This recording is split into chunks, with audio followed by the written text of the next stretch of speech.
Hello, and a very warm welcome to this webinar brought to you by Nordic Region. Today we are going to talk about unlocking the future of electric aviation and what are the steps that we need to take to make electric flights a reality across the Nordic region. My name is Mia Itanen. I'm a senior communications advisor here at Nordic Region, and I will be your host today.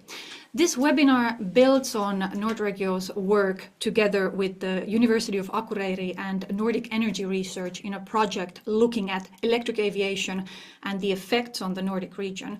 We are going to talk about what we've done in the project, what are some of the main findings and our key tips and solutions for the future.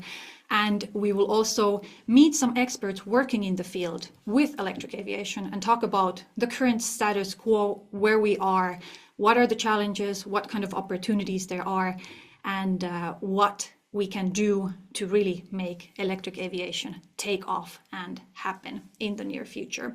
So today's session will be divided in three parts. We will start, as said, with project highlights with Jonas Kaku-Stuberg from our team.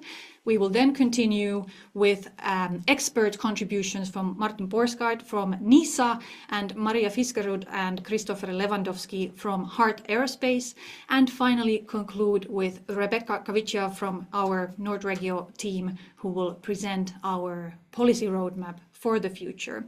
But there's also another important participant in this session, and that is you. We want to make this an interactive one, so feel free to ask questions, share your comments, make your remarks, use the chat for that.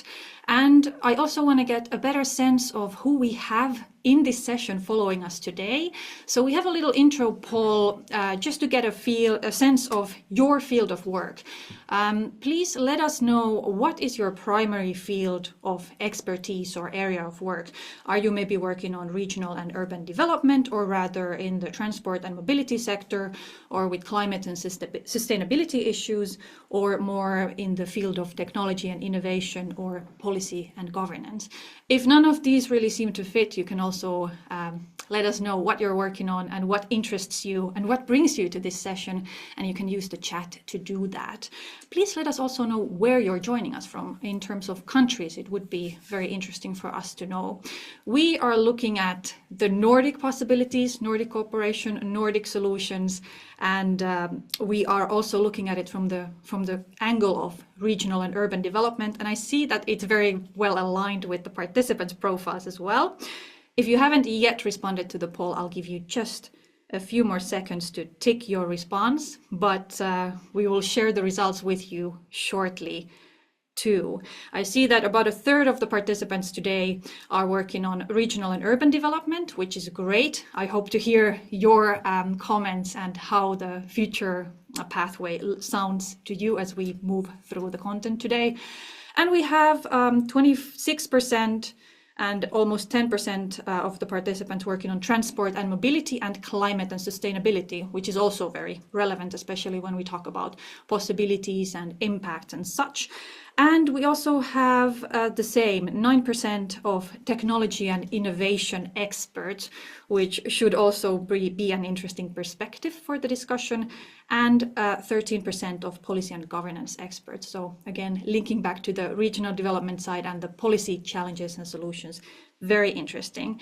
And a few others, so we will also have a look at the chat comments. I see that there are academics, researchers, people working on projects, people joining from Luleå, from the Lofoten, from different countries. Great.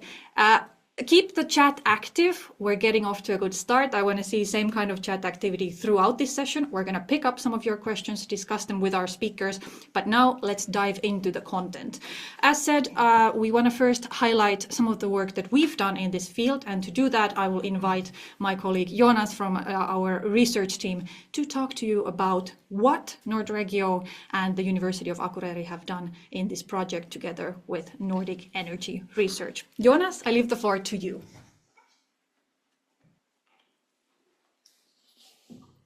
Right, thank you, Mia, very much. Hello, everyone. My name is Jonas, as you already heard. Today we're going to begin the webinar with taking a look at the highlights from our project, Electric Aviation and the Effects on the Nordic Regions. So at first, we're going to look at the background and of the project, why the Nordics are so interesting in this sense, as well as look at some project publications. Since we have quite a few throughout the project period, we'll only look at some of them, highlighting the main takeaways. So, to begin with, the project is commissioned by the Nordic Council of Ministers and led by us at Nordic Region. As Mia already told you as well, we have two project partners, that's the University of Akureyri in Iceland, as well as Nordic Energy Research, both of which have assisted us throughout the project quite much. The background. So the reasoning behind the project is that aviation has grown significantly in the past decades, creating more challenges related to the environmental crisis. And this creates a need for a more sustainable transport solution for our societies. And electric aviation can potentially address exactly that. What electric aviation can also do is help pursue the Nordic countries with their neutrality goals, as well as the Nordic Vision 2030 set out by the Nordic countries. The project itself explores some impacts of electric aviation in the Nordic regional development, touching upon some different factors that we will cover today as well. It focuses on connecting remote and urban areas in the Nordic countries, fostering rural development and improving accessibility between countries and in rural areas. So why are Nordics so interesting? Well, the Nordic countries are characterized by this very urban-rural landscape. And more than in other contexts, electric aviation offers quite great opportunity for increasing regional accessibility, connecting remote areas, and overcoming geographical obstacles, such as mountain chains or larger bodies of water. As one of our focus group participants from Norway has mentioned, aviation is a very important way of transport in our region. For many, it's like taking a bus. So there you go. The main question that has been driving this project is how could electric aviation impact the Nordic region? And we have approached this question in two ways, in two steps. So the first one would be like the spatial accessibility study, which I will present a bit further on. And that was used to understand the most beneficial routes, and that's the quantitative part of it. The qualitative part of the study was used to assess the socio-economic, political, and other impacts and factors that might either help or hinder the development of electric aviation in the Nordic countries. Now, talking a bit, that's a wrong slide. Talking a bit more on a practical note, we have produced 8 publications, and that would include 3 working papers, 1 report, 1 policy brief, 1 accessibility study, and 2 story maps. I will go through some of them now and present the key takeaways. So the first publication of the project identified critical factors of electric aviation, which can potentially pose challenges for its development. This working paper was based on a quite extensive literature review done by our colleague on previous reports as well as studies on the topic, and synthesizing all of this information into several categories. Here on your screen, you can now see an overview of the 10 identified issue areas across those 3 categories, which is technical factors, organizational and political factors, social, ethical, as well as legal factors as well. And the subsequent stages of our whole project was tried to be organized in consideration of these identified factors. And during the webinar, you will also see some of us go back to some of these topics as well. The second publication represents our first attempt to highlight the national contexts of the 5 Nordic countries in terms of electric aviation. So basically, in other words, what is the current situation? This working paper found that electric aviation in the Nordic region can indeed offer a sustainable solution for accessibility in short distances, and I will come back to that as well later. This is especially seen in remote areas where the landscape, as well as I said, those mountain ranges, for example, in Norway, or geographies like large bodies of water, like the Baltic Sea, make other means of transportation more difficult. And electric aviation can therefore facilitate access to job opportunities, public services, or even larger transportation hubs to connect rural areas in the Nordic region. The accessibility study had a primary aim to identify where the implementation of the electric aviation could offer the largest benefits. And this is the quantitative study that I spoke about a bit earlier. This study investigated which routes could benefit the most in terms of time saved while traveling from one location to another, from rural to urban, using electric aviation in comparison to the current fastest established transport mode through that connection. So basically a car, a ferry, a train, or something similar. Here you can see a few of the maps that we have produced together with the accessibility study. And as you can see in the first map, at first all routes were highlighted based on our initial criteria, which was being the rural-urban connection, as well as being more or less 200 kilometers in length. Afterwards, after that has been done, a selection of some beneficial routes were identified, and that you can see in the middle, the second map, the middle map. These were chosen according to the beneficial traveling time, as I already said, and as well as where it would be convenient to fly with electric aviation instead of taking a car or a public transportation of other kind. Lastly, after some additional consultations with regional experts as well as a reference group of the project, a final selection of the study was made to accommodate as well some factors that the accessibility study, the quantitative study, could not take into account. And that is how we kind of produced those five most promising routes across the Nordic countries, which we then further developed and looked at in our 10-year outlook report. Since this report was quite extensive, we have additionally produced a more concise and more to the point, let's say, story map, which is interactive, and you can find it as well as on our website. This study tried to determine those future scenarios based on those 5 identified routes, as well as some impacts and challenges of the electric aviation in the Nordic region. What did we find in that report? Well, these are the identified overarching impacts of the report. First of all is the increased geographical accessibility, and this was seen especially in Iceland and Norway, where large distances with a little connection or mountainous regions, as in Norway, posed some difficulties in transportation. Then furthering green initiatives, as in Denmark and Bornholm, we have seen the importance of local welfare and healthcare services were also identified as some overarching impacts. However, in Iceland, welfare in terms of accessibility to healthcare services was seen as quite a big issue, especially for rural settlements outside of the main cities.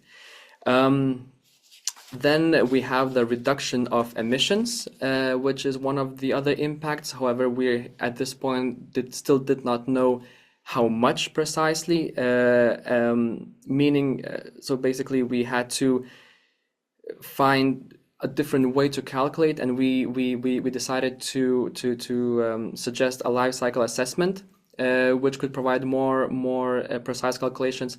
My colleagues will also come back to that as well a bit later on. And the final impact was sustainable tourism and new destinations. And this was especially seen in the case of Norway, which in Bodø, a city which wants to position itself as a sustainable tourism destination, and to fully achieve that status, if you may, they need a sustainable way to reach the area. Some main drivers and challenges of the 10-year outlook are, the main thing is significance of political commitment. And this was stressed across most of the case studies. And this was because market forces alone are not currently sufficient, meaning that strong incentives, especially in the initial parts of the development phase of electric aviation, are needed. One good example of strong political commitment we have found was in Skellefteå in Sweden, for example. Necessary national and local regulations are also quite important, similarly to political commitment. Social acceptability of new technology is one of the challenges that we have identified that could pose some issues in the initial stages. And uncertainties concerning the ticket price and the affordability of the flights is something that, especially in the Danish case and in the Danish route, in the Danish focus group that we have talked with, thought that it might pose a challenge. And it was that due to the size of the planes and like the small size of the initial planes and the novelty of electric aviation that might have an impact for that. But that as well is only the opinion of our reference group. The last publication that I'm going to talk about today is the Regional Environmental Impact Report, or a story map actually. And it kind of presented an alternative view of electric aviation by exploring environmental impacts. And this story map provides a comparison between the environmental impacts of electric aviation as well as conventional planes. And this also underscores the need for a more deeper and more thorough analysis of the environmental impacts. Here on the screen, you can see 4 key takeaways from the story map. So besides the obvious impact of greenhouse gas emissions, noise pollution of regular aircraft can also have a significant negative impact on the surrounding communities, especially in busy airport areas, but also the environment as well. And this can be reduced with an electric plane because the noise produced by the engine could be significantly lower. There are, however, some serious trade-offs involved because of the scarcity of mineral resources that are used for the development of electric aircraft. Electric planes can potentially require about 50% more resources than the conventional ones. And this is primarily due to the metals used in batteries, in the production of the batteries. Similar thing that we can see in the production of electric vehicles, electric cars. Another crucial takeaway from the study is the longer the electric plane is in operation, the more advantageous it becomes for the environment. So eventually it will reach a point where the benefits, financial benefits especially, will outweigh the initial costs. And all of these things show to the same thing that I have been stressing a couple of slides back, is that a life cycle assessment is needed for a thorough analysis of the environmental impacts, something that our project currently does not cover. So what's next? Well, this webinar has only just begun, and for the remainder of the webinar, we will discuss an overview of the current state of electric aviation. Some experts will present a policy report and a new simulation tool that they have developed. And finally, my colleague will wrap up the webinar with a presentation of our new Nordic policy roadmap for the implementation of electric aviation. So that will be it for me. I would highly encourage you to go to our project page at nordregioprojects.org, where you can find more information about all of these publications that I have presented, as well as more project-related material. So thank you very much. Thank you, Jonas, for that overview. I think the stage is well set for us to continue with the discussion. So if there are any questions, please post those in the chat and we'll come back to them. But thank you so much for this for now. Thank you very much. And as said, we will move on with the agenda. As you've heard, we've looked a lot at the different possibilities, opportunities, challenges, regulations needed, policies needed, and a lot of it has been from the regional development perspective. I was looking through the chat just before coming back here, and we have people working on energy research, we have people working on regional development, and we've got people from regions. I saw that we have people from Luleå, we have Lofoten, we have people from Malmö. A lot of these hubs that we've also looked at as the potential places where electric aviation could take off in the future. So very nice mix of people. And from Nordregio's perspective, being a research center focused on regional development, there's a lot of interesting ground to cover. As you've just heard, we see a lot of possibilities, but also a lot of work still to be done. So we thought that to deepen this discussion and to go a little bit more into the details, it would be good to hear a little bit more from the experts working in the field. So I will ask Martin Porskart, the director of NISA, to join me here. And let's dive a little bit deeper into where we are and where we might be going. In addition to being the director of NISA, you're also part of the Nordic network for electric aviation, and we have actually a lot of the network members among the participants today. So if there's anything that Martin does not highlight or you might want to add, feel free to add those in the comments. But Martin, you have a lot of experience in the field, so I think I will actually let you introduce a little bit the context and your profile and before diving deeper into the topic. So yes. First and foremost, thank you very much for inviting me. It's a pleasure to be here. I enjoyed to have the option to follow the project in the reference group for about 2 or 3 years. It has been nice to see how you have developed and taking a lot of interesting steps into fields that not others are touching upon, and that's really good and interesting. And not least your way of communication, your layout in the reports. I think it's really nice, and I think we can learn a lot from that. Beside that, I would say that we have been working in NISA with the topic on electric aircraft and other kind of moving forward into a more sustainable aviation in several years. I've been participating in NEA for about 4 or 5 years. And we're also doing a big project in Copenhagen, Copenhagen Airport called A Lighthouse Airport, where we're digging into what we call the aircraft stand of the future. It means that we have digged into a lot of issues that is relevant for all of us in those areas I mentioned. And the last thing I could say is I'm also participating in the European project called ASEA, which are looking at zero aviation developments together with a lot of players within the field of aviation. So electric aviation is definitely a field where a lot is happening. Jonas mentioned some of our publications. You mentioned a few more projects and activities.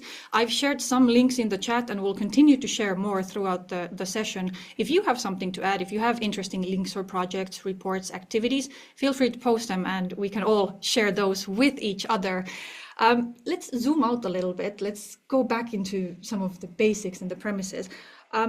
Why exactly do we need electric aviation? How does that contribute to sustainable transport? Do we have alternatives, or is that the way to go looking towards the future? I think there are many reasons, and some of them are, of course, already mentioned. But first of all, we need a more sustainable development. In the future, if we will succeed with electric aviation, then you can travel in a sustainable way. And that's really another thing than we have today, with a very high focus on pollution from aviation. So that's, I guess, the most important thing. The other thing is that other developments that takes place going in that direction is not enough. We need alternatives. And as I see it today, we have electric aviation on the way coming into the market. We have seen the first eVTOLs, electric takeoff and landing, small or big drones, we could say. And the next we will see coming into the market will be electric aircraft. And it will be further developed into hybrid solutions. Also, maybe some of the biggest airplanes we have today could have a sort of hybrid systems in the future. So I think it's a pioneering job they're doing now, those are involved, but also it's necessary because there are not other solutions that can cover it all. And then we also have those special new things that could be covered by electric aviation. As mentioned, the rural areas, airports without traffic today could hopefully look into new possibilities here. And then the pollution and the noise, there are a lot of good things behind the development. Pollution, noise reduction, helping with environmental challenges, improving mobility, accessibility of remote regions, other types of areas. A lot of benefits, definitely. And also, we don't really have another alternative that would cover it all, as you said. How do we get there? What is needed? You mentioned a lot of developments happening in terms of innovations, technology, but what about the policy side, and especially in the Nordic context? Is there something that the Nordic Council of Ministers should do? Is there something that the Nordic government should do? What is needed at the policy frontier? The politicians has a big role to play because new areas need to be opened, and also incentives has to be a part of it. And I think that looking into what the producers of aircraft and potential operators need is to go into the market without a lot of burdens. It means it could be without taxes, it could be without landing fees and that kind of things. And if that could be established in a political way, it would help a lot, I guess. It will open many doors. And then the politician has a role to play coordinating things, because what you're doing in one airport should also be done in other airports and countries, etc. And there the politician could play a coordinating role, at least make it legal to work together around these issues. So some legal issues, helping with coordination, maybe some incentives as well. And you mentioned a lot of these local initiatives, and we have participants from a lot of different Nordic countries, and actually even beyond. We have European participants also with us today.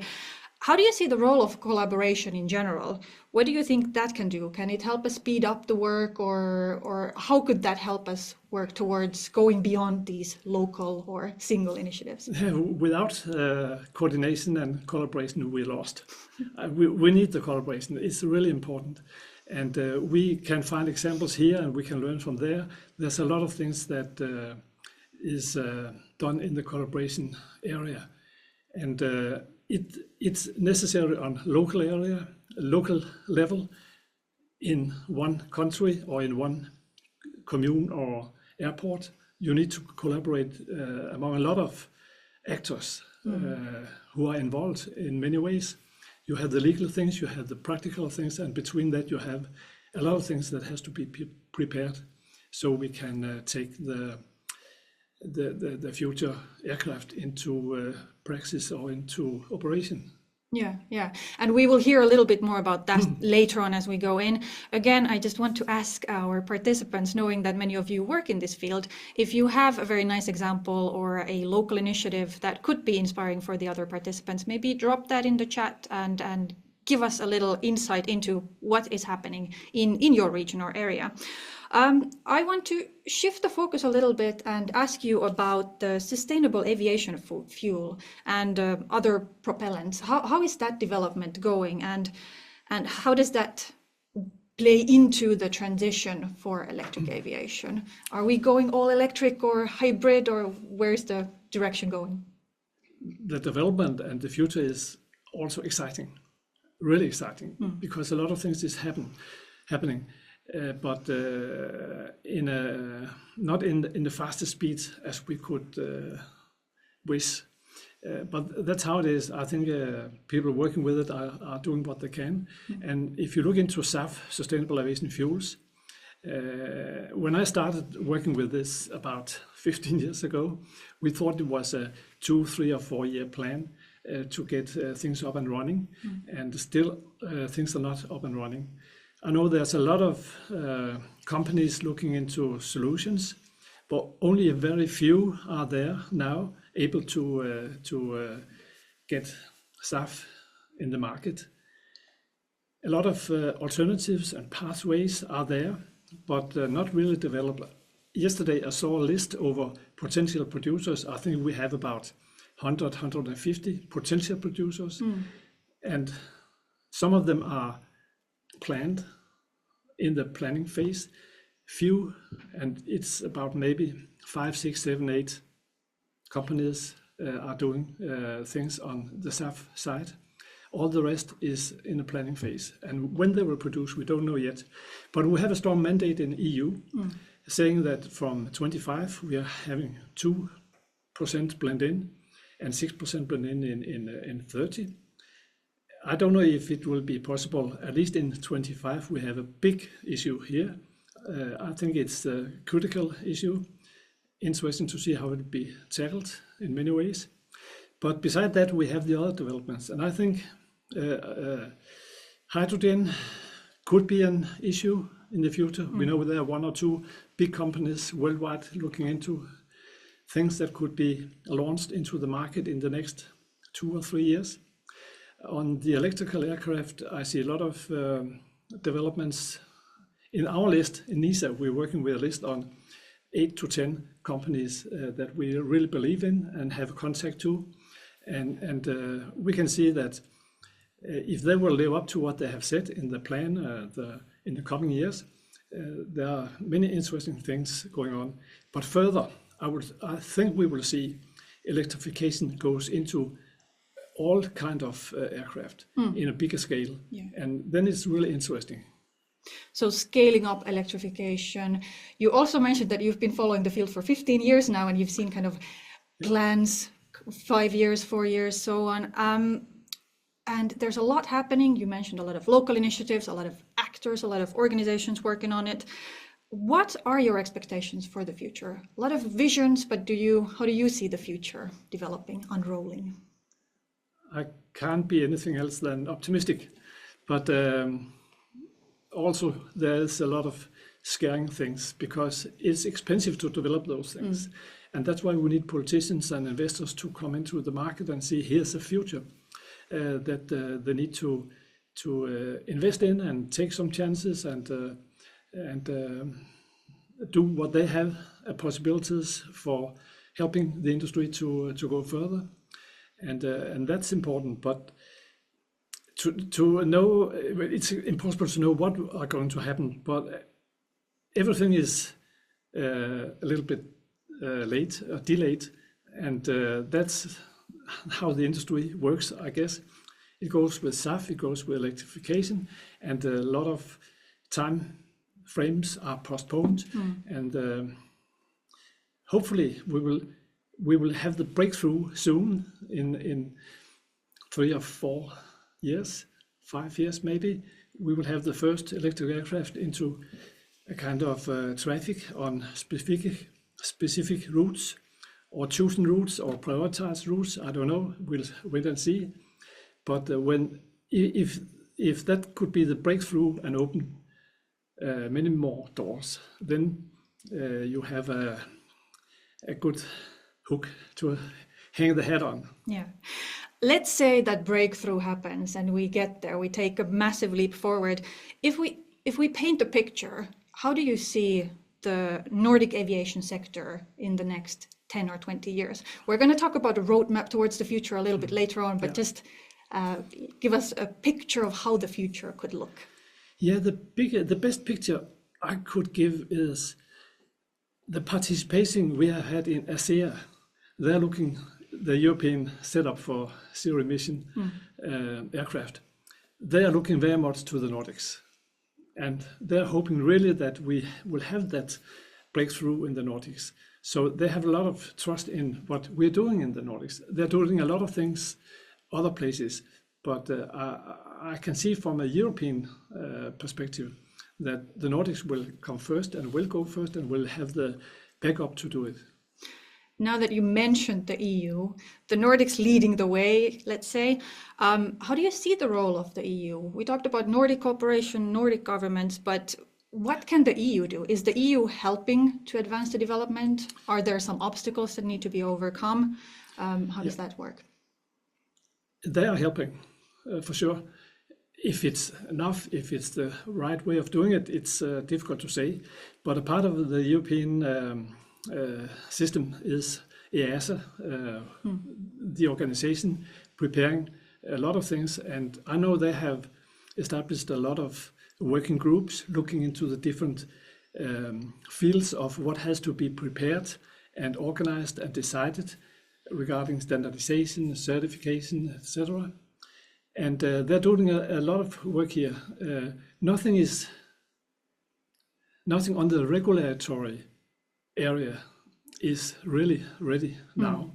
But I know they have established those working groups trying to find the solutions. And as I mentioned before, ASEA is doing a lot of work and trying to coordinate and promote the possibilities. So I think we have a solid backup and proactive European field of actors that will go in that direction. Electrification is one of them, but I also think it's the most important part of it so far. So we are more or less well positioned to go into the future. I feel like we could keep talking about this for a longer time, but we do have other perspectives we want to bring in. So I'll just ask you one more question for now, and then we'll come back to you a little bit later. So if you had to sum up a little bit, how do you see the main challenges for advancing electric aviation, either in the Nordics or globally? What are the main issues that need to be addressed? Oh, it's difficult to say, but sometimes you're surprised which step is the right one to take, and sometimes it was another step that was proposed. But I would say that investments and innovative solutions among producers and developers is perhaps the most important things. And here I'm also thinking about what's inside an electric aircraft, the batteries. Yes. That's really the thing. So innovations, both technical and, let's say, the policy frontier as well. Very interesting. Thank you for that, Martin. I said we'll come back to you. I want to ask the same question to our audience. How do you feel, based on what we've discussed, based on maybe your own expertise? Share your views. We're going to launch a poll, and I will leave it running for a little while just to gather your inputs on how you see the future and what do you see as the key factors and issues to address as we move towards implementing electric aviation and scaling it up. And as said, we'll come back to Martin, but I want to continue to build on these themes that we've brought up, and we will connect to Heart Aerospace next, because we will meet Maria Fiskerud and Christopher Lewandowski.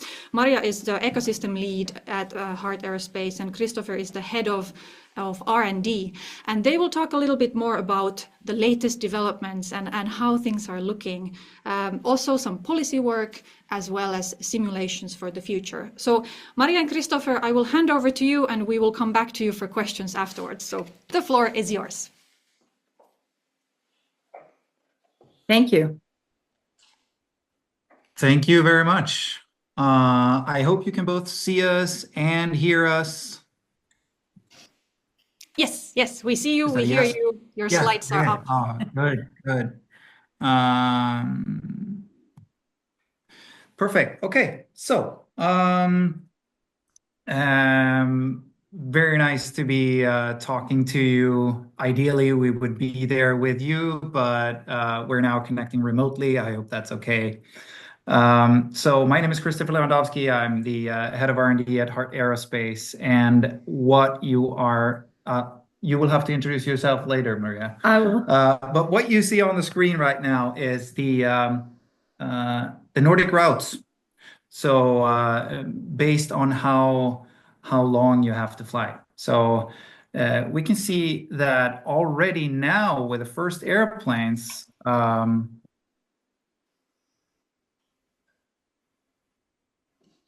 with the first electric airplanes, we can actually fly 24% of the routes in the Nordics, which is substantial. And we know that this is already happening, as Martin mentioned a few examples of what's going on in the electric aviation market. We have seaplanes, we have eVTOLs, and we have conventional takeoff and landing vessels that are all booming. And a lot has to do with the technology development that has been enabling this for many years now, and it's the development of batteries. So on your left side, you can see how the energy density is increasing, which will affect the range, like how far we can actually fly. And there's only fast and faster in battery development. And that in turn, sort of with the decrease in cost, together with the increase in energy density, that creates a huge market demand, which in turn fuels investments in development of batteries. So we will get even better batteries and cheaper batteries. So what we are doing with that at Heart Aerospace is that we're taking what has been done in the automotive industry, revolutionizing the automotive industry, and we're building our ES30 with a clear value proposition that we want to improve on the climate. So zero emission routes, we want to make it more cost efficient, and we want to increase the connectivity. We're doing that by building the ES30, which is a 30-passenger aircraft with an all-electric range of 200 kilometers, but we're also building it as a hybrid vehicle that can fly even longer routes. And we will have this type certified in 2028. But we're not going to stop there because, as I said, the battery technology is evolving. And in the mid-30s, we will be able to fly 300 kilometers on batteries only. And in the late 2030s, we will be able to fly about 400 kilometers, all electric. And at Heart Aerospace, we're a company, we're developing this regional aircraft for 30 passengers. We started in 2019, at the same time as NIA started. And we now have about 100 people working with us with deep knowledge in both aviation, but also the technology that we're building into these aircraft. The latest news is that we rolled out our experimental aircraft X1 that has a full interior. It's actually working with batteries, a full cockpit, and electric motors. And we already did turnaround tests because it's not about just putting another aircraft on the market, but it's about putting it into a context that already exists, which means it needs to work on the ground. We only have 30 minutes, so we did turnaround tests in September with Nordic Airlines and Nordic airports supporting us in this. And the next big step for the X1 is to do flight testing in Plattsburgh in the first part of the next year. So it's not April 2024, but rather April 2025. And after we fly the X1, we're going to start building the X2, which is a hybrid vehicle representing the real ES30. And continuing on this roadmap, by 2028, we will have a type-conforming aircraft and certified by 2030. So that's what's going on the aircraft market here at Heart Aerospace and the technology development. But of course, we need a lot of things that enable that. And so what can make it easier to reach the skies, Maria? Yeah, so my name is Maria Fiskerud, and I work here at Heart Aerospace as an ecosystem lead. And just to start to tell a little bit about NIA, since you gave me such a good introduction. NIA, when started 2019, it was the year after Norway had gone official with the news that 2040 or it was actually a manager or the CEO of Avinor at the time, said that at 2040, all domestic flights that could be go electric in Norway should do so. And that kind of started the market, both in a global context, but also put through a lot of companies and projects here in the Nordics as well. And one of them was Heart, and another was Elfly. And it was started by Heart and Elfly, the application, and I was also part of writing it back then, even if I wasn't part of Heart at the moment. And it has been a huge help for the industry, I would say, and not at least for the producers. This can also be, as we say, bankable, since we work together and we show that we have collaboration both in the project, but also in LOIs and MOUs, and all the airports and most of the airliners in the Nordics are part of that, and that's good. It shows that we have a strength in doing it together. As I said, the NEA, Nordic Network of Electric Aviation, is an industry-driven collaboration and innovation project, and we are supported and co-founded by Nordic Innovation since our launch in 2019. And early this year, we got a task to assess progress in identifying obstacles for electric aviation in the Nordics by our Nordic ministers of transport and infrastructure. And our solution was to go out on a policy tour in the Nordics. We started in April in Copenhagen, in Denmark, with help from NISA and Copenhagen Airport. All our different partners, as you will see later in a slide, have been participating both in the policy tour, but also in writing this report that you can see here to the right. 100 representatives was invited to these different meetings, and it was from the aviation industry, but also policymakers, experts, and other stakeholders in the mobility and transport sector across the Nordic countries. The methodology that we have used, or the tool, you might say, is the World Economic Forum's toolkit to accelerate uptake of electric and hydrogen aircraft. And both the Nordic Innovation and multiple partners from NEA have been part of developing this tool. So it was quite, it was natural for us to use it when we went out on our policy tour. It was also as you saw in the first slide, it was this year, Sweden was president, is that what you call it? of the ministry. So our Swedish minister took the lead and invited, and he did this as a follow-up on the Fredrikstad Declaration when Norway had a lead of the Nordic ministry. And we, as you can see, we all have the same visions here, and I'm quite sure that also Nordregio are part of this vision and the Nordic vision for 2030. And if we go together, we can do so much more. And sometimes we even claim that NEA is a living proof of the benefits of Nordic collaboration.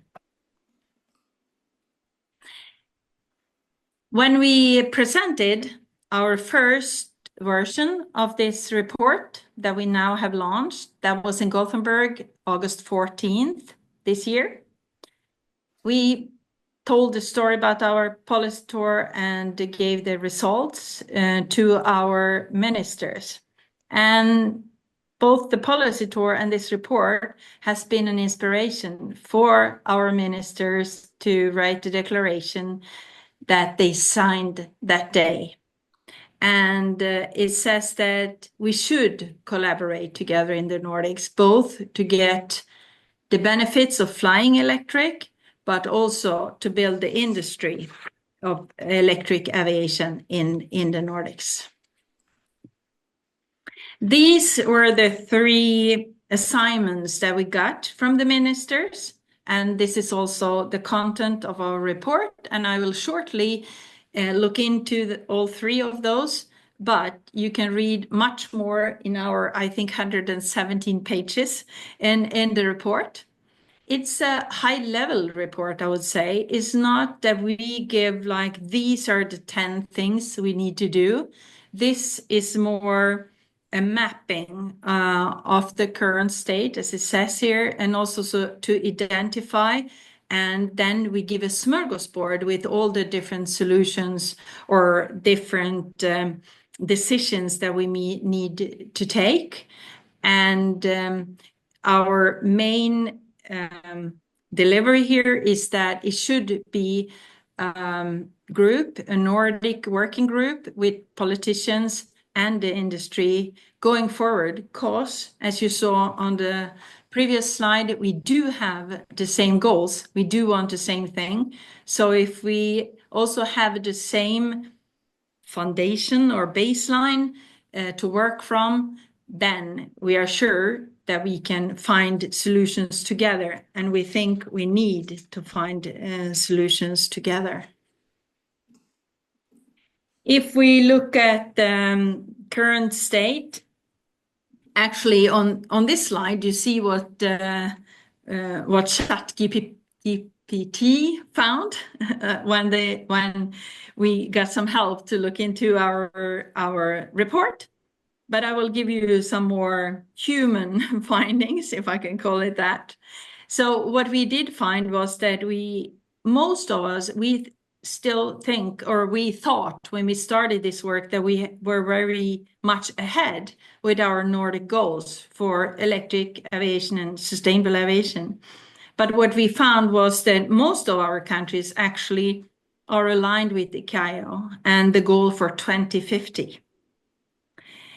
We have some goals in Denmark, for example, with all domestic routes should be green routes in 2030.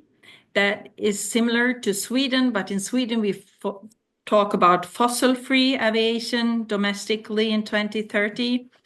Norway says as soon as technologically possible, so that might also be around 2030. And then Sweden also have 2045 for all flights, both in the international and domestic. But what we could find as well is that we are measuring these goals a little bit different. We are also using different ways of talking about them. So it's kind of difficult to actually see and to compare. What we also found was that it is important, as we have been talking about here earlier as well, that there is support for both innovation, research and development to get everything in place. And it might be a little bit easier in a way to get it in an innovation state, if I can call it that, even if electric aviation often compete with other mobility solutions for grants. And it might be sometimes a little bit difficult for us to meet all the targets, since it's not really, or criterias, because it might not really be relevant, all of it for us. But we see or miss the market introduction. We would like to see more there. We could also see when we talked a lot with regulatory bodies on our tour, and they really appreciated the opportunity to discuss aviation on a systemic level and to learn from each other. So there again, as our ministers also says, we should collaborate more. We also see that it's important that we work together, because in ICAO, for example, we have one Nordic representative. So it's changed from, I think it's Iceland at the moment, but that means if we need to reach out, we need to do it as one Nordic, to assure that we reach out with what's important for us. Because we are still very much dependent on what's happening on a higher level or a global level, and we need to be there.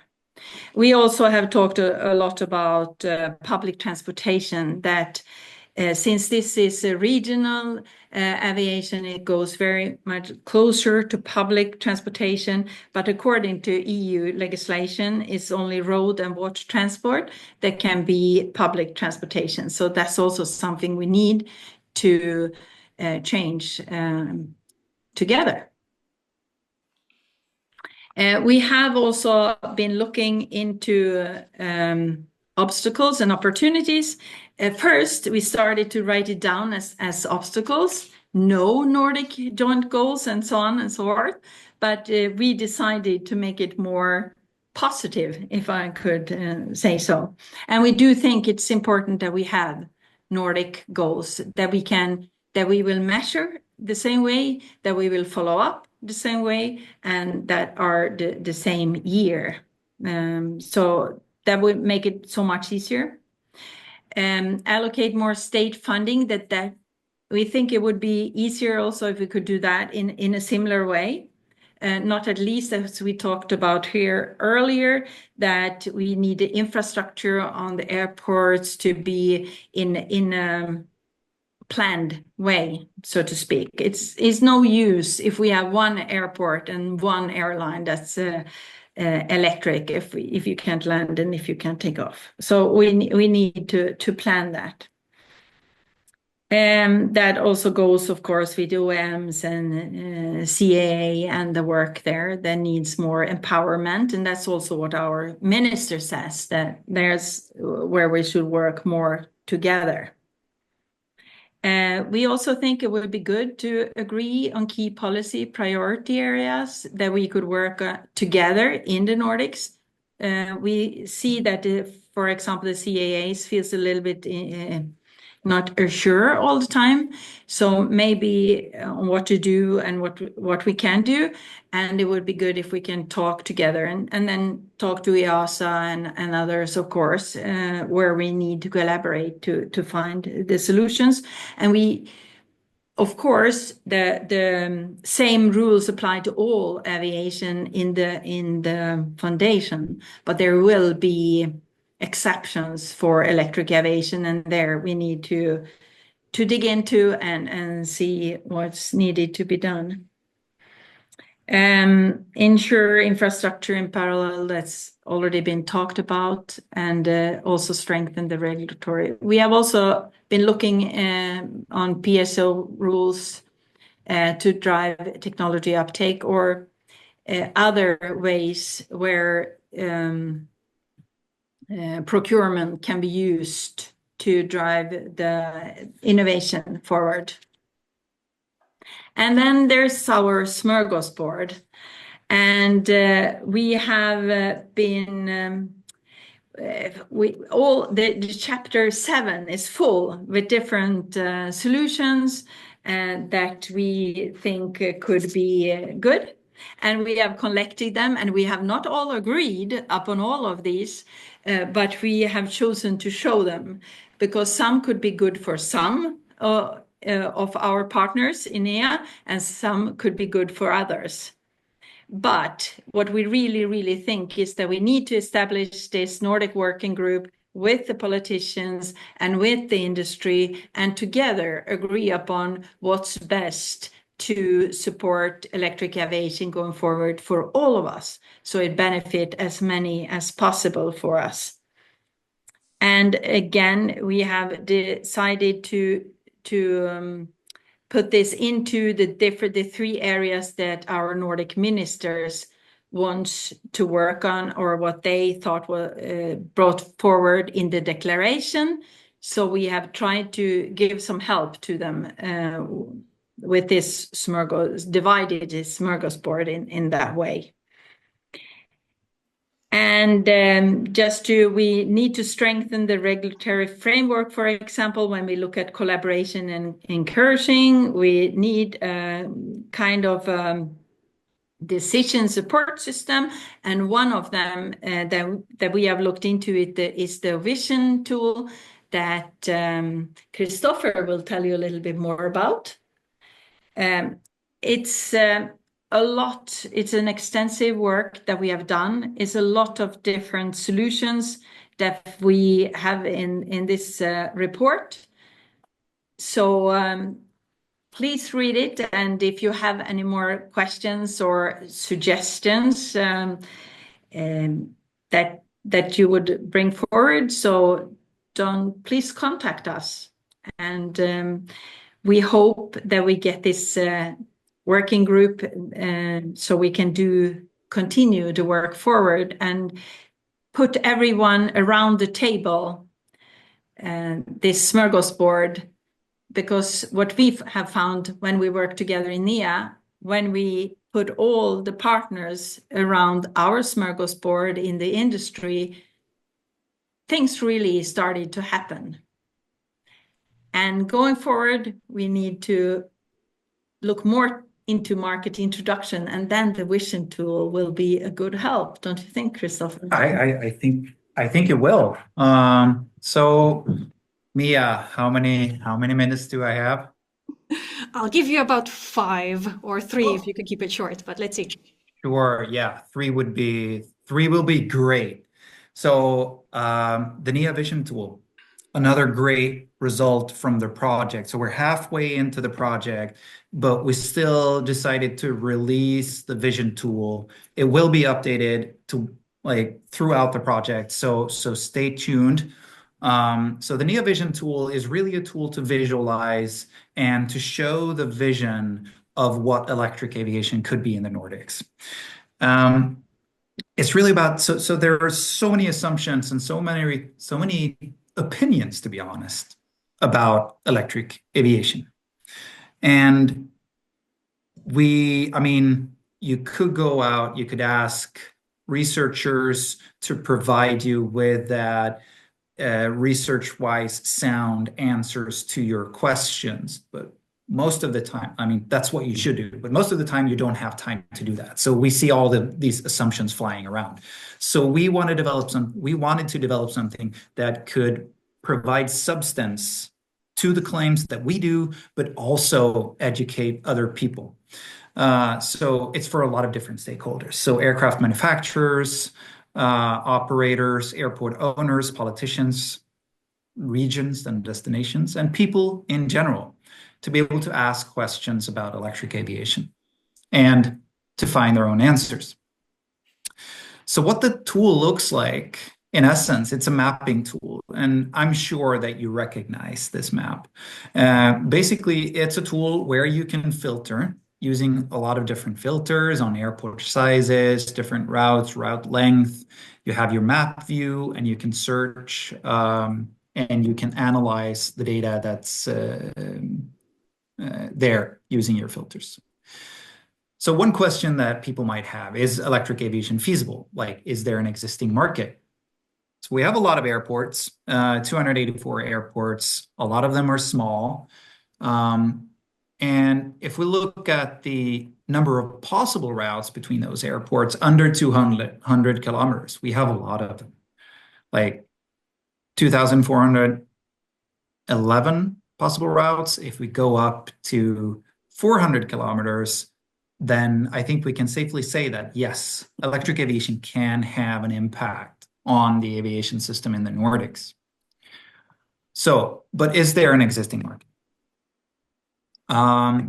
If we look at current routes under 200 kilometers, we can see that we have about 80 of them, and they are very ready to be electrified. You can see a lot of routes in the north of Norway, but also, of course, routes between islands.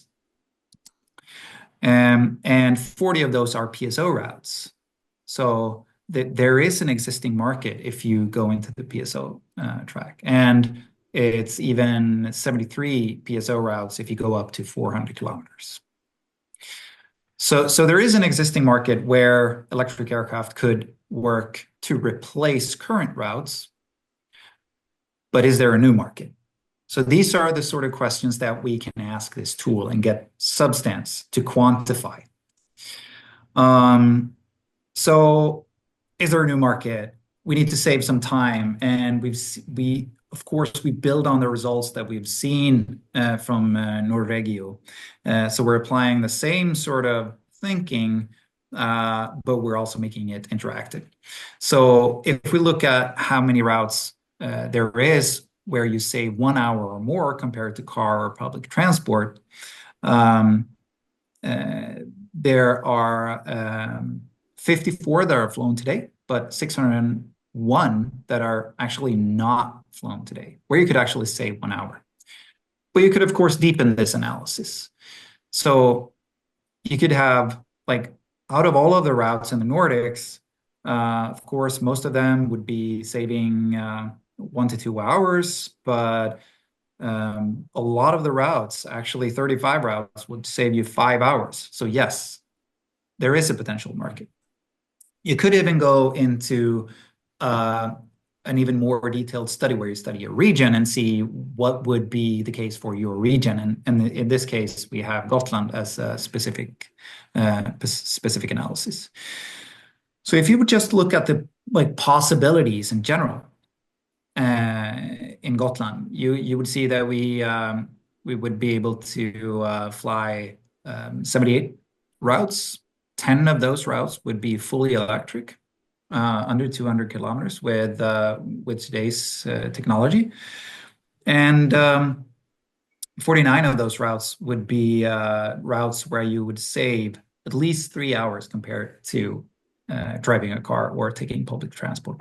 So those are the sort of analysis that you can do, and we urge you to go in, do your analysis now at map.nordicnia.com. The link is at the top of the chat, and thank you so much for listening. I just want to say that we also have the link to the report, top of the chat, and we also had what you say, medskick. Yeah, I guess most of you know Nordics. So a medskick from our Nordic ministers that they will come back with their view on this after Christmas. So we are really waiting and hoping for this Nordic working group to take this forward. Thank you. Thank you so much for the presentation and more insights.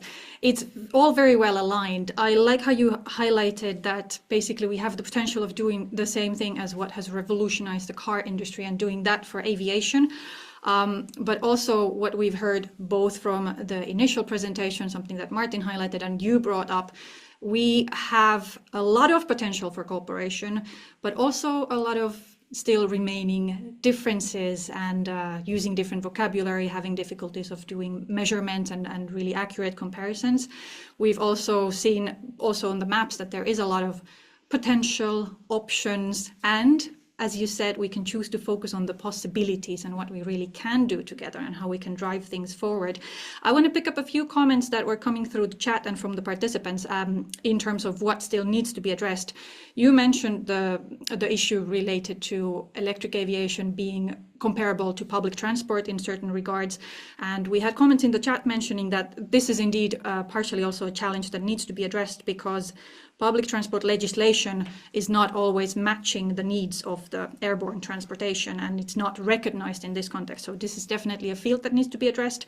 And also the chat started to go into a discussion on the definition of public transport. What is it? What kind of financing is there?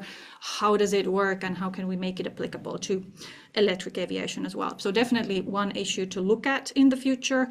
Another point that was brought up was the charging infrastructure.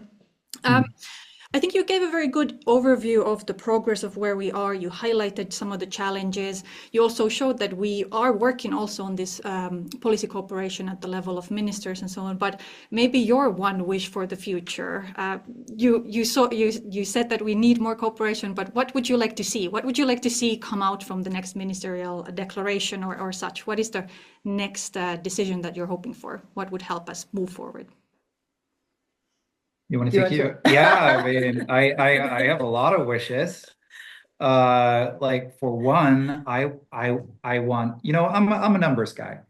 So I I want to see the numbers on how will the Nordic governments support the electric aviation industry in here in the Nordics. Like they say, here's we will support the industry, but like how does that materialize? That is something that I'm really hoping to see. Maybe I won't have it as a Christmas gift, but maybe after Christmas then. Yeah, hopefully.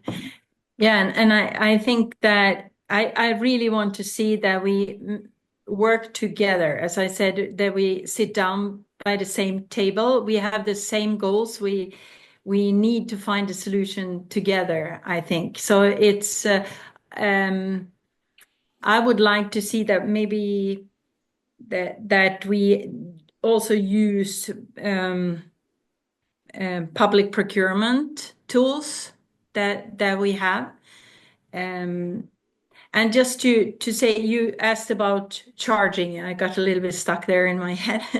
We have chapters both about the new about market solution for electric aviation, and we also have a chapter about charging and also batteries, more the technical solutions. So what we know for our knowledge right now and what we're working with right now is in the report. If you want to deepen down and see where we are right now in the Nordics. Yes, yeah. Very good. We will add those on the wish list, really getting concrete, going from visions to clear numbers and targets and objectives and actions, first of all. Also, the links are in the chat. You can dive deeper into the reports. And let's build on that wish list a little bit. And as you've seen in these presentations, we really can build on each other's work and benefit from cooperation. And Maria, as you said, when we bring people together around the same table and have discussions, that's when things start to happen. We are now about to move to the last part of today's webinar and our discussion, and that will include an overview of how we see the roadmaps towards the future, what we have taken out of the work that we've done and the latest developments. And I will invite our senior research fellow, Rebecca Caviccia, to join me here and present our final deliverable from the project, a Nordic policy roadmap for the implementation of electric aviation. Rebecca, floor is yours. Thank you very much, Mia. And it's a pleasure to be here. It's also great to see how many overlaps we had between our research and the work that NEA has been doing. It has been great to see that the accessibility study was used also to create this very fascinating tool. And as Mia anticipated, we are now approaching the final part of the webinar. So what I'm going to do is to present our policy brief, which is the very last output of this 3 years long project.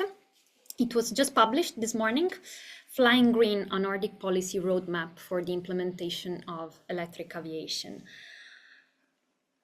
So we heard today a lot of interesting thoughts and discussion. For sure, it emerged very clearly how electric aviation is a very promising alternative to mitigate the impacts of the aviation sector. But we also heard how important it is, not only from an environmental sustainability perspective, but also for the potential it might have for boosting regional development.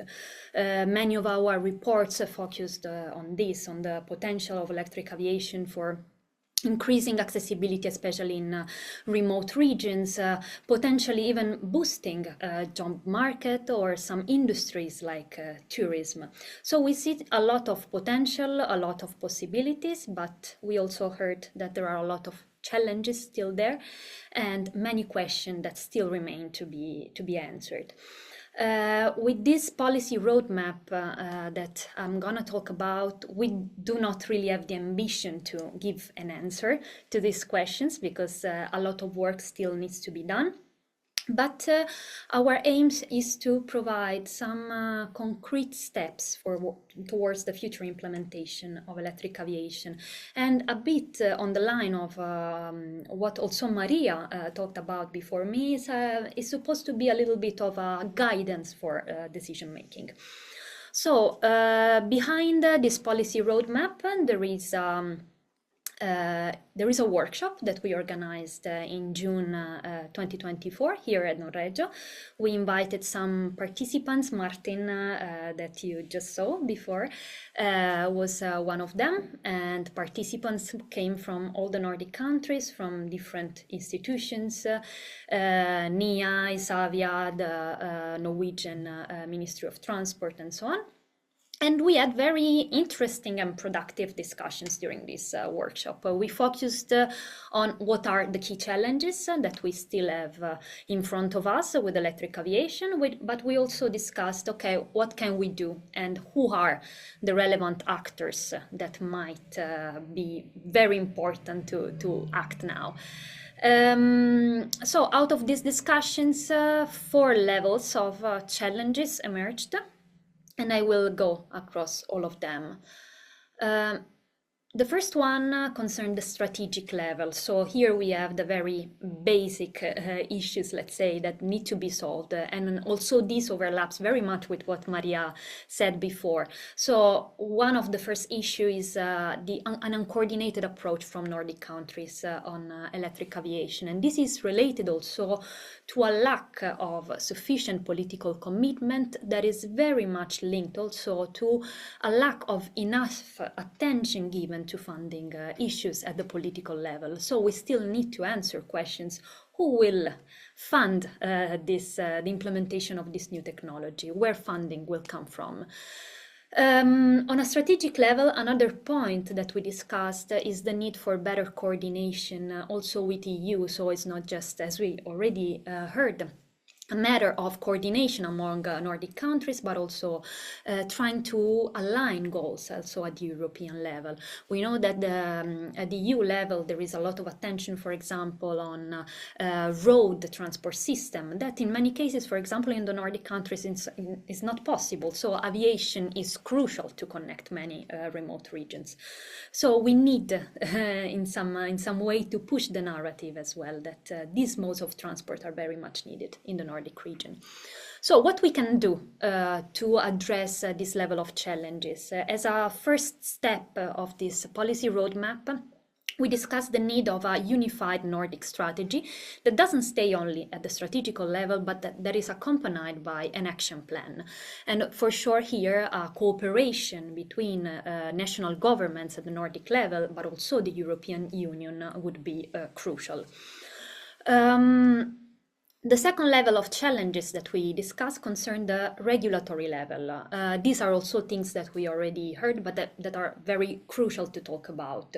So first of all, a lack of common standards when it comes to airport infrastructure. It will be very important to align standards, not only for connections within the same country, but especially for cross-country connections. And this is a challenge that we met kind of directly in our work, because we also had a cross-country route in our study between Sweden and Finland. So these are also other urgent issues to be solved, but also regulation on air services that need to be adapted in a more flexible way to the development of new technology that is going very fast. So what can we do to address these challenges? After having established a Nordic electric aviation strategy, it would be very important to establish a Nordic level standards, so a common framework for harmonized standard across the Nordic region concerning airport infrastructure, but also standards concerning, for example, safety of the aircraft themselves. Who should act in this case? It's important that Nordic governments, in cooperation with one another, cooperate in this task. Third level of challenges that we discussed concern the environmental level. Here it was a really interesting discussion because we were all agreeing about the fact that at least on the operational phase, electric planes will be much more environmentally friendly compared to conventional planes. But still there is a lot of lack of knowledge and research on life cycle assessments, for example. So it would be very important to develop studies that focus on what is the lifespan of an electric plane, not only on the operational phase, what are the emissions that are produced also for the production of the plane and the battery, and what are the emissions and the implications for the environment, not only in the countries where the technology will be used, but also in the countries where materials are produced. And another point is that, and we attempted to do it a little bit, but in a very mild way, I would say, with our story map on environmental impacts of electric planes, is to compare actually the impacts of electric aircrafts with other means of transport to really grasp the benefits that they can bring forward. So what can we do in this case? Would be important to establish research programs and fund research projects, as for example this one that we have developed in the last years. And it would be very important that national governments, also the Nordic Council of Ministers in this, cooperate with research institutions. Last level of challenges that we discuss concern the economic and technological level. Here there were different points that we came across. The first point concerned the profitability. So especially in the initial stages of the implementation of the technology, where the planes maybe will be not so many and quite small, what are the perspective of profitability from the sector? Another point that was mentioned was ticket prices. How much this will cost and who will be able to afford to use the service. And a last point concerning more the technological level aspect would be also the need for developing a more flexible technology that adapt more fast to like how the industry is also developing. So how can we address these challenges? As a fourth step in our policy roadmap, we have technological and market development, which is the result of a very complex combination of policy support, technological innovation, and research investment. When we mention policy support, this would be very important, for example, having incentives from the different governments also to help the first like the introduction of the technology kicking in and increase step by step the profitability, but policy support might be useful also for making ticket prices more accessible in first stages, for example. And to address all this complex combination of aspects, cooperation again would be needed, and national governments here would be involved, but also established actors in the industry, and I would add also research institutions as well. So I'm now going to the very last slide where we can see the full policy roadmap. So the idea of this policy roadmap is to outline concrete milestones that are needed to reach the goal of electric aviation. The idea is to read the policy roadmap also in a temporal perspective, let's say. So establishing as a first step a common Nordic electric aviation strategy would be essential for then regulating standards, for sharing knowledge, for developing technology, and finally to scale up innovation. All these steps will be needed to reach the very final step of industrial and sociocultural acceptance of the technology. So basically the roadmap wants to suggest that over time a combination of reaching these milestones plus information, communication campaigns that can also inform people about the safety of the technology, for example, can really lead to the social acceptance of electric aviation. I would say that given all the uncertainties that are still there from a regulatory point of view, from a political point of view, it is very difficult to predict exactly when these steps might happen and how long it will take. As you can see here in this graphic, we have 2025 next year as our first year, even though things of course are already happening. But the last point is a 2040 with a question mark. We heard that Nordic countries have very ambitious goals to reach a zero emission aviation in a very close future. So here we have a 15-year time span. And even though there are so many uncertainties, it's very important that we discuss about it and that we create this kind of environment to debate and to see what kind of issues are still left to be addressed. I will stop here and warmly invite you to go to our website or to scan this QR code if you want to read the full policy brief. And yes, many thanks for the attention. Thank you, Rebecca. I think that also works well as a summary of basically everything that we've covered today. Coming back to having a lot of challenges, or as we've now established, rather opportunities and areas of possible cooperation. I would like to open one more poll and get a little bit of feedback from you. We've talked about the expert perspective, how things look, what we've taken out of the research, highlighted some key priorities, steps to take. How does this resonate with you? Do you feel that this is an accurate list or a good roadmap towards the future? Do you feel that there is something missing? We've just launched a poll where you can give us a little bit of input on how you feel about these steps that we've just presented. Which ones or which one would be the first one to tackle? Do you maybe miss something else? You can also comment on it on the chat. And while you respond to that poll, I'll leave you a little bit of time. I see the responses are coming in, so we'll leave that running. I will ask Martin to come back here. Rebecca also stay with me, and I would like to ask Maria and Christopher to be back on the screen for a few final remarks, because I want to pick up a few comments from the chat and also take our final comments before wrapping up today. We've shared a lot of links, a lot of reports, a lot of details. We also added some additional ones. So have a look at the chat. There's a link to an LCA analysis, some additional resources from HART. And we got a question, something that Maria and Christopher, you reacted to in the chat, but we had a question about these routes that were highlighted that are technologically possible, but is there really market potential for these? And are people really interested in these? And I'm going to open up that question a little bit more and also let you react to it afterwards, because we have highlighted the steps and the challenges to take and activities needed. We see that there is a lot of potential, a lot of opportunities, but there were also a bit more doubtful comments in the chat asking about how likely it is that we will actually get to this.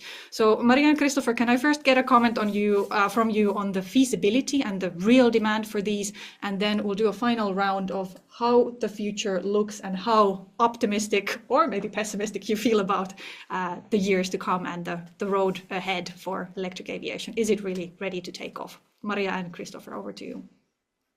I think there's a lot to unpack in that question, but maybe starting with the sort of market demand. Of course, like we're showing these maps with a lot of like black and blue spaghetti all over the Nordics, and not all of those routes will be flown. Of course, we will see like there is a higher demand for those routes where you can actually save time. So that's where we're starting to look. And then it's really up to the airlines to decide what do they want to go for. And what it really comes down to is what's the price and what's the time for traveling. So that's usually how you decide the mode of transportation. But there's also a lot of interesting examples where you open a route, and maybe the best example is the bridge between Denmark and Sweden, where the high projection for the people traveling between Malmö and Copenhagen, or Sweden and Denmark, the actual number was 5 times the highest projection on that. So this stimulus effect of opening a new route should not be underestimated. but assessing the actual demand for a route is really, really hard. So that is something that we need to do together. And again, we need to dig deep, and we need to work together to make this assessment. And also just to give a compliment, yes, it's airliners, but right now it's also a lot of regions that are looking into it because it's part of regional development of being sure that you are accessible as a region. And there I think we will find a lot of new kind of business models going forward.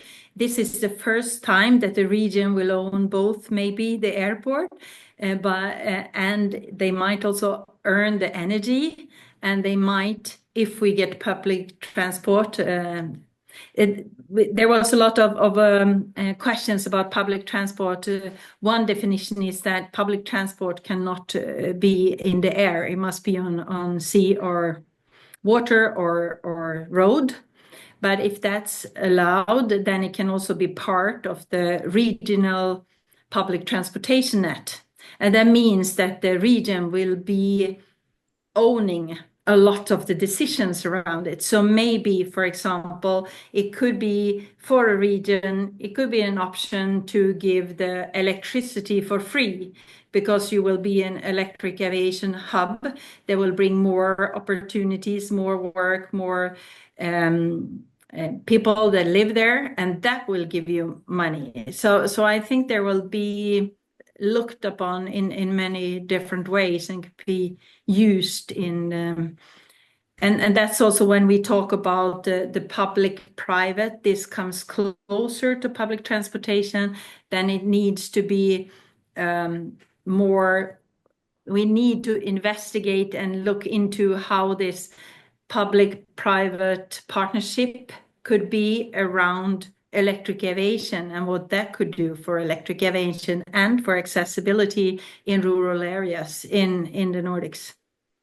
Yeah, thank you. And thank you for highlighting the rural aspect. Christopher, I'll let you. Yeah, it's just it makes me very excited, obviously, because it's not just like technical breakthrough, but it's also like innovation on the business side, which like it makes it hard to apply like old models to this new thing where we have new technology enabling new businesses and vice versa. So it's super exciting. All right, excited for the future. Great to hear. I want to get your feedback on it as well. I can just highlight that from the poll, we see that half of the participants saw the most important aspect being the joint common Nordic strategy for going forward, as well as the tech and the market development, which is very much in line of what we've discussed. There's also a lot of development for the, a lot of rural development potential, and I'll give the last word to you before closing. I'm just going to say briefly that this session has been recorded. You'll have full access to all the material that we've shared. We are running a feedback poll for final comments. And now for those last remarks, how do you see the future? How are you feeling about the road ahead? In addition to what is said, because I totally agree, but I hope and think that we will also see newcomers into the market, new people with interest in going into the market, which are not ordinary operators today, could be it in the future. That's an option I see that will emerge sooner or later. And Rebecca, from your side? I can give an insight more from a research perspective, from my personal experience on this project, that it is very important that we combine also different methods to explore this issue, because during doing quantitative studies and working with numbers is very important, but on the other side we need to talk with people, and it was only by talking with people living in the regions that we realized that some of the routes, for example, that we picked weren't maybe the most suitable. So like integrating research methods for the future, I think would be very important to have a complete knowledge of So we still have a lot of work to do. We've highlighted some of the steps that are needed, some of the next activities for all of us at different levels. So plenty of work to pick up on. But one thing I think is clear from all these discussions that we've had, we need to cooperate. We need to do it together. And by doing it together, we can also move ahead faster. With that, I want to thank you very much for joining, for being very active. The chat has been very active throughout the session. I see a lot of nice comments there now coming through at the end. Thank you for joining us. Have a look at all the reports. Let's keep the discussion going and have a nice rest of the day. Thank you and goodbye.